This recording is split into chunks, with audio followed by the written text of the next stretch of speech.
আসসালামু আলাইকুম। Real village cooking চ্যানেলে সবাইকে ওয়েলকাম জানাচ্ছি। আজকে আবার একটা নতুন রেসিপি নিয়ে হাজির হলাম।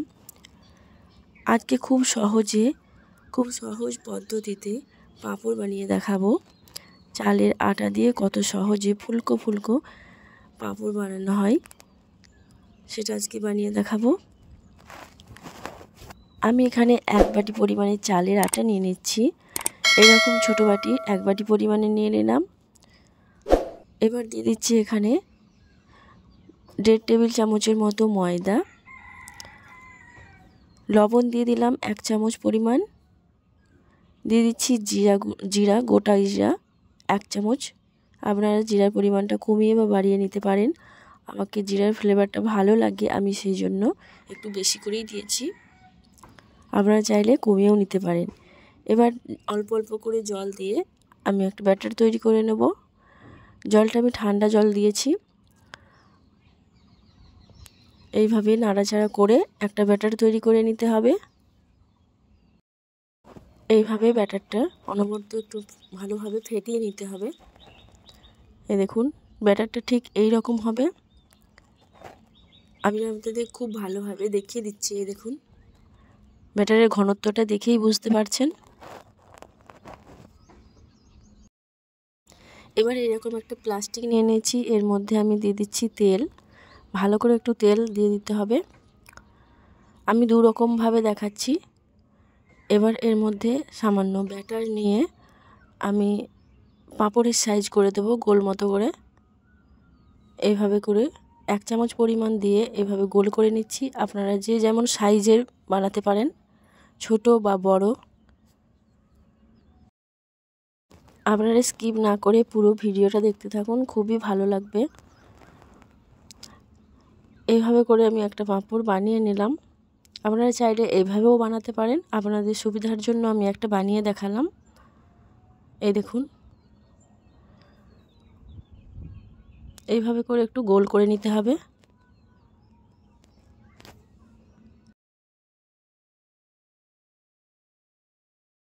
উপর থেকে দিয়ে দিচ্ছি চিলি ফ্লেক্স, সামান্য করে ছড়িয়ে দিলাম। এবার সামান্য ধনেপাতা কুচি দিয়ে দিচ্ছি।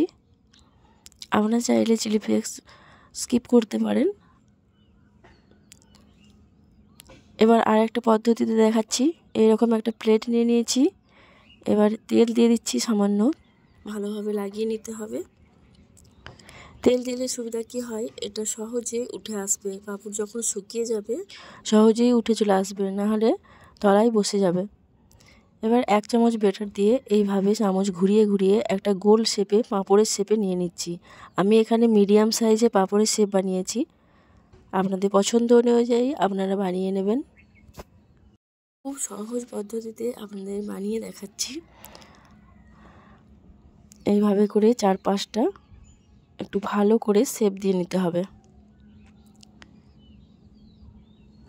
একটা গোল শেপে হয়ে যাবে। এই দেখুন আমি এবার এগুলোকে রোদের মধ্যে দিয়ে দেব বা ফ্যানের মধ্যে একটু শুকিয়ে নেবেন, তাহলেই হবে। এইভাবে একটু চিলি ফ্লেক্স দিয়ে দিচ্ছি আর ধনেপাতা কুচি দিয়ে দেব। এতে দেখতেও সুন্দর লাগবে আর খেতেও খুবই ভালো লাগবে। এবার আমি ভাপের মধ্যে দিয়ে দেব। আপনারা ওইভাবেও শুকিয়ে নিতে পারেন অথবা ভাপের মধ্যে দিয়ে দিতে পারেন। ভাপের মধ্যে দিয়ে ঢাকা দিয়ে রেখে দিতে হবে 1 মিনিটের জন্য। 1 মিনিট হয়ে গেছে, আমি তুলে নিচ্ছি।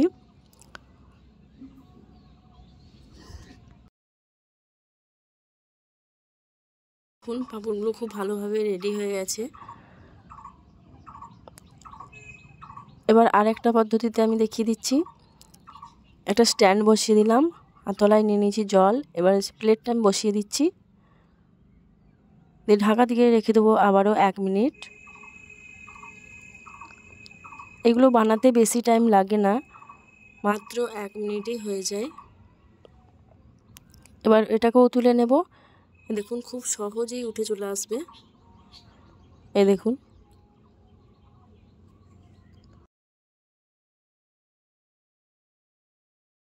এভাবে একটু টান দিন, সহজেই দেখবেন উঠে চলে আসবে। এই দেখুন সহজেই উঠে চলে আসছে। আপনি যদি এই পর্যায়ে তেল না দেন তাহলে এইভাবে উঠে আসবে না। আপনাকে তেল দিতে হবে, তেল দিলে সহজেই উঠে চলে আসবে।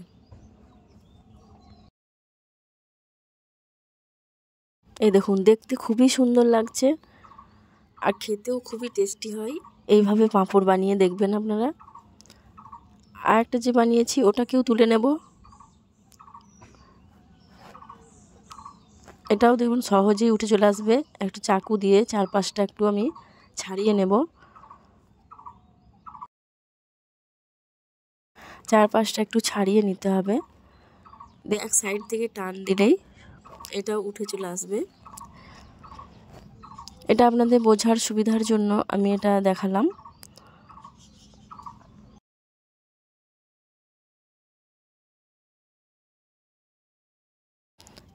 এইভাবে করে টান দিলেই উঠে চলে আসবে। চারপাশটা আলতোভাবে টান দিতে থাকতে হবে।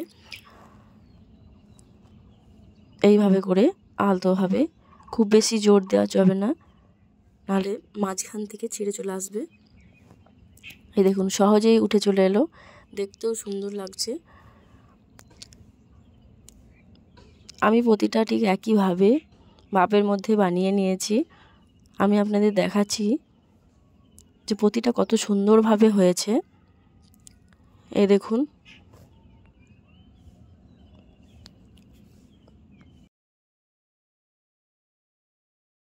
এইভাবে করে আমি প্রতিটা বানিয়ে নিয়েছি। আপনাদের দেখাচ্ছি কতটা পাতলা। এই দেখুন খুবই পাতলা হয়েছে। এবার রোদের মধ্যে আপনি শুকিয়ে নেবেন। যখন রোদের মধ্যে শুকিয়ে নেবেন আবারও দেখবেন খুবই পাতলা হয়ে গেছে। এবার কিছুটা আপনারা রোদের মধ্যে শুকিয়েও নিতে পারেন অথবা ফ্যানের হাওয়াতে একটু শুকিয়ে নিতে পারেন। আমি রোদে দিয়ে কিছুটা শুকিয়ে নিয়েছি, আপনাদের দেখাচ্ছি। এই দেখুন এবার এগুলোকে আপনারা যখন খুশি ভেজে খেতে পারেন। 1 বছর স্টোর করে রাখতে পারবেন। যখন ইচ্ছে যাবে আপনারা ভেজে বিকালবেলায় চায়ের সঙ্গে খেতে পারেন। আমি একটা ভেজে দেখাচ্ছি। আমি এখানে ভেজিটেবল অয়েল নিয়ে নিয়েছি। তেলটা ভালোভাবে গরম করতে হবে। যখন খুব ভালোভাবে গরম হয়ে যাবে আমি একটা দিয়ে দিচ্ছি। কত সহজে দেখুন ফুলে উঠছে। এই দেখুন কত বড় হয়েছে। আবারও একটা দেখাচ্ছি। এই দেখুন কত সুন্দরভাবে পাঁপড়গুলো হয়ে যাচ্ছে। আপনাদের যদি ভালো লাগে চ্যানেলটা একটা সাবস্ক্রাইব করবেন, তাহলে আপনারা এইভাবে বানিয়ে সারা বছর সংরক্ষণ রেখে রাখতে পারবেন এবং যখন ইচ্ছে আপনারা ভেজে ভেজে খেতে পারবেন। এই দেখুন কত মুচমুচে এবং ক্রিস্পি হয়েছে। আমি আপনাদেরকে দেখাবো। প্রতিটা পাঁপড় দেখুন খুব সুন্দরভাবে ফুলেছে। খেতেও এতটা টেস্টি হয়, আপনারা একবার বাড়িতে না বানালে বিশ্বাস করতে পারবেন না যে এতটাই টেস্টি হয়। এই দেখুন আমি ভেঙে দেখাবো আপনাদেরকে যে কতটা মুচমুচে ক্রিস্পি হয়েছে। এই দেখুন, এই দেখুন সহজেই গুঁড়ো হয়ে যাচ্ছে একটু চাপ দিলেই। এইভাবে আপনারা বাড়িতে বানিয়ে নিতে পারবেন। তাহলে দেখলেন তো, ঘরে থাকা সামান্য উপকরণ দিয়ে বাড়িতে এই পাঁপড় বানিয়ে নিতে পারবেন।